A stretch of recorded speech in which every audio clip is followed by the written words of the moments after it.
D'accord? En plus de Montesquieu, vous avez des auteurs tels que Jean-Jacques Rousseau. Voilà. Mais, voilà. Jean-Jacques Rousseau.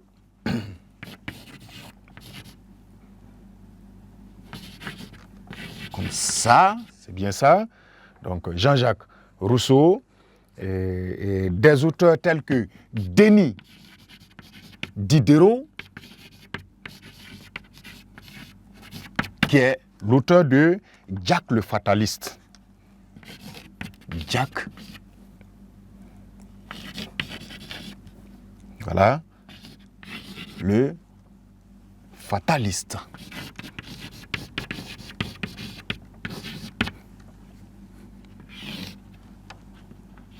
Et etc. Hein? Vous avez pas mal d'auteurs de ce siècle. Et il y en a que vous verrez à cheval entre la fin de ce siècle et le début de l'autre que nous allons commencer à découvrir.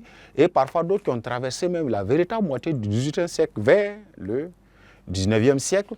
Mais le dénominateur commun ou le plus essentiel à retenir, c'est que ce fut un siècle où l'humanité a connu de la lumière. Des grands auteurs comme Laclos, Jacques de Prévost, et l'abbé Prévost, etc. Sont les figures de proue de la littérature de cette époque. Au plan théâtral, ou dans le genre du théâtre, voyons par exemple, vous verrez des auteurs tels que Voltaire. Mais aussi, on a voulu simplement faire une sorte d'économie, mais aussi dans le registre romanesque. Parce que Voltaire est un auteur particulier qui a traversé tous les genres. Et oui, il a écrit des poèmes, il s'est engagé, il s'est exprimé dans le genre théâtral et le romanesque auquel vous êtes le plus habitué à travers Candide, mais pas Candide seulement, Zadig ou La Destinée, sont autant d'œuvres écrites, n'est-ce pas, par Voltaire. Donc, vous aurez Voltaire. Voltaire, bien sûr, est un auteur, d'accord, de la dramaturgie aussi. Vous avez des auteurs tels que Marivaux, plutôt. Marivaux, n'est-ce pas, Beaumarchais. Voilà, vous avez Beaumarchais. Voilà, le mariage de Figaro, c'est le titre de cet ouvrage, je crois. Il en est l'auteur, Beaumarchais, voilà, etc.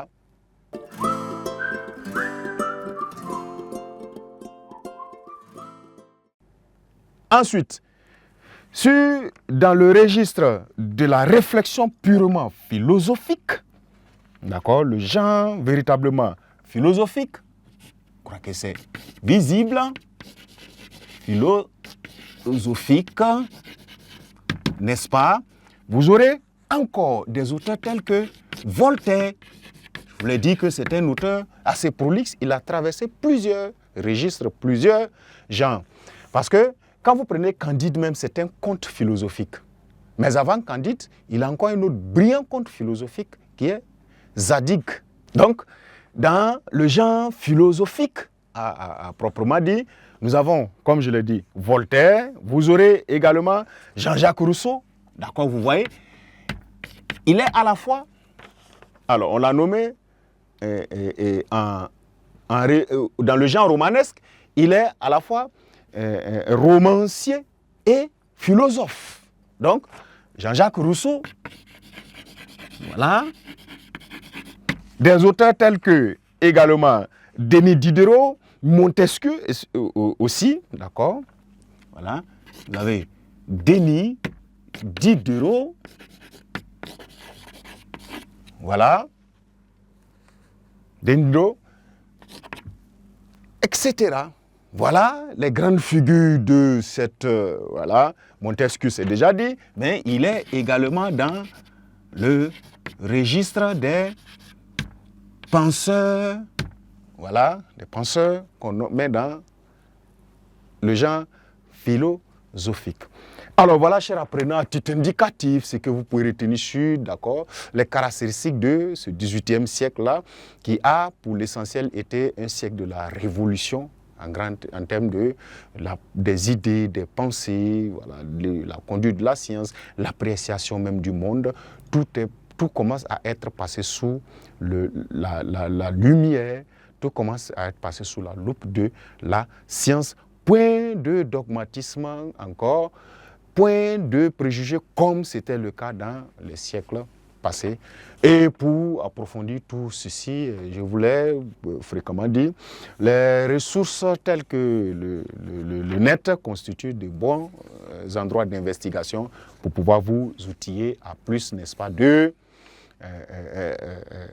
culture générale, de culture littéraire, de culture sur chaque siècle que nous allons découvrir, y compris ceux que nous avons découverts, pour plus, n'est-ce pas, d'efficacité, car vous serez évalué sur ces aspects-là dans certains sujets, notamment la contraction. Voilà, nous allons à l'issue de ce XVIIIe siècle progresser vers les courants qui relèvent maintenant de la fin de ce siècle et l'entame du nouveau siècle.